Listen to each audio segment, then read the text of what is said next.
What happened in federal court has totally rocked the NASCAR industry, and 23XI Racing's most recent bombshell admission is sending shockwaves throughout the motorsports community.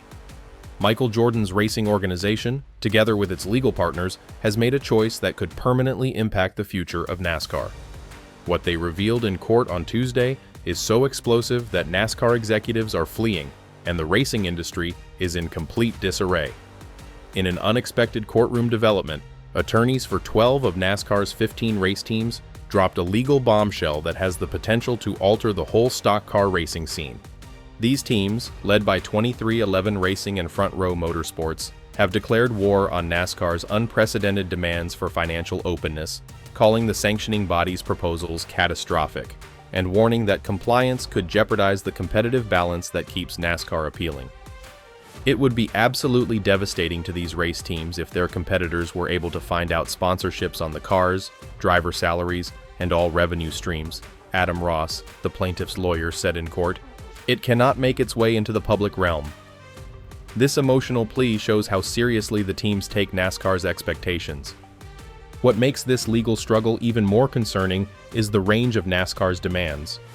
The sanctioning body is gathering 11 years of detailed financial records and correspondence from the teams, an enormous quantity of sensitive information that might reveal everything from driver salaries to sponsorship deals to exclusive technical expenditures.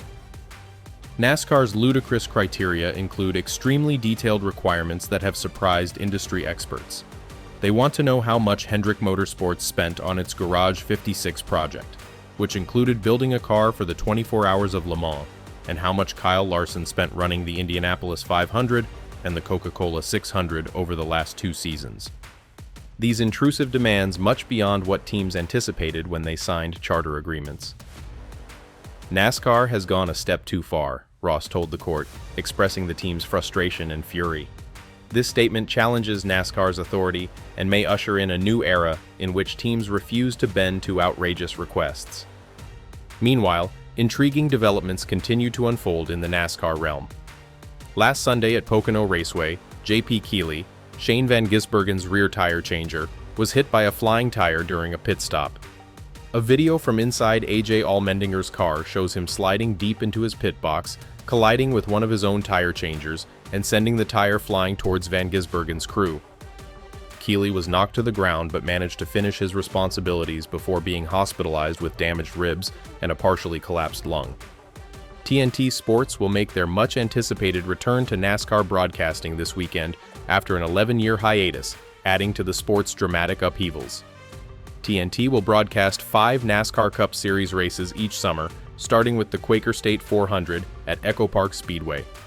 Adam Alexander is the main commentator on the show, with Steve Letarte and Dale Earnhardt Jr. serving as analysts. TNT's comeback also includes the first $1 million in-season challenge, a mid-season bracket competition with the top 32 drivers competing for the grand prize. The hearing highlighted the enormous tension and animosity that has built between NASCAR and the teams. U.S. District Judge Kenneth Bell was disturbed by the lengths both sides are willing to go in this bitter legal struggle, delivering a statement that appropriately shows the destructive character of the issue. "I am amazed at the effort going into burning this house down over everybody's heads," Judge Bell said at the end of the nearly 2-hour hearing. "But I'm the fire marshal, and I will be here in December if need be." This astonishing comment shows that even the federal court recognizes the potentially grave consequences of this legal struggle. The financial records dispute is merely one component of a much wider antitrust case that could significantly alter NASCAR. The only 2 teams out of 15 who refused to sign NASCAR's take-it-or-leave-it proposals on new charter agreements were 23XI Racing, owned by retired NBA Hall of Famer Michael Jordan, and 3-time Daytona 500 winner Denny Hamlin, and Front Row Motorsports, founded by entrepreneur Bob Jenkins. Charters are NASCAR's equivalent of a franchise model, with each charter guaranteed entry into lucrative Cup Series races and a steady cash flow. Only Cowlick Racing has supplied the financial documentation demanded by NASCAR throughout the lawsuit discovery process. Attorneys representing the teams have expressed serious concerns about information security and the prospect of a competitive disadvantage. They claim that financial records are confidential, yet there is no guarantee that they will not be leaked or exploited. In a previous hearing, information collected through discovery was disclosed in open court, demonstrating that confidentiality cannot be guaranteed.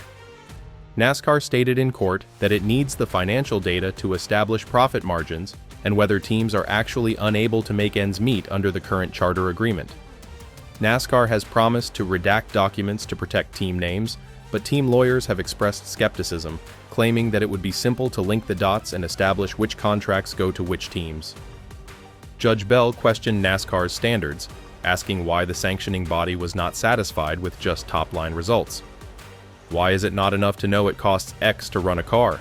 Bell inquired, highlighting NASCAR's potentially outrageous financial demands. Attorneys for the 12 teams also stated that their clients are quite unhappy about being brought into this acrimonious court dispute. This is the polar reverse of what they seek. All the teams are ripped to pieces because NASCAR wants them to share this information, and they don't want to anger NASCAR, Ross stated, highlighting the team's untenable dilemma. This courtroom drama came only one day after Judge Bell refused the team's move to dismiss NASCAR's countersuit, which accuses Jordan's business manager Curtis Polk of using cartel-type tactics during the most recent round of charter negotiations. This new legal issue reveals how complex and nuanced the case has gotten. The broader context of this legal dispute reveals fundamental disagreements about NASCAR's financial structure. Teams have long maintained that NASCAR is not financially sustainable for competitors, requiring several concessions such as a greater income share and longer, more permanent charter agreements. Current charters have expiration dates and may be canceled by NASCAR, resulting in uncertainty and financial instability for teams. The December trial promises to be a watershed moment for NASCAR, with the potential to permanently change the relationship between the governing body and its teams. The outcome of this legal battle will determine if teams successfully challenge NASCAR's authority and demand greater financial transparency and fairness. This tremendous legal development involves considerably more than a business dispute. It is a significant challenge to NASCAR's traditional power structure and may usher in a new era of team empowerment and openness in stock car racing. What are your thoughts on 23XI Racing and Michael Jordan's legal battle over NASCAR's financial demands? Are the teams correct in opposing these catastrophic requirements, or should they simply comply? Will this legal drama change NASCAR forever? And how excited are you about TNT's return to NASCAR coverage this weekend? As NASCAR prepares for a legal battle that might transform its core foundation, one thing is clear: the dispute between 23XI Racing and the governing body is about more than just money and records. It all comes down to power, transparency, and the future of competitive integrity in stock car racing. What began as a debate over financial disclosures has turned into a power struggle, pitting well-known athletes, senior club owners, and legal heavyweights against a system that has long operated behind closed doors. Michael Jordan, Denny Hamlin, and the other teams standing firm think that this struggle is as much about principle as it is about money. They are not just safeguarding their data, they are also challenging a governance model that many say is no longer beneficial to the teams or the fans. As the court date comes, fans, sponsors, and the media are all waiting with bated breath. This could be a spark for mass change. Alternatively, it might widen the gap between NASCAR and its opponents. Regardless, the December trial is shaping up to be the most important event in recent NASCAR history, not on the track, but in court. Whether you support the teams or believe NASCAR is right to defend its business, one thing is certain: the outcome of this case will have far-reaching ramifications. It's not only about who wins, it's about how racing will evolve in the future. Stay tuned, as the real race has only just begun. Leave your thoughts in the comments. Hit as if you were following the storyline. Subscribe to receive the most up-to-date information on NASCAR's largest legal battle yet.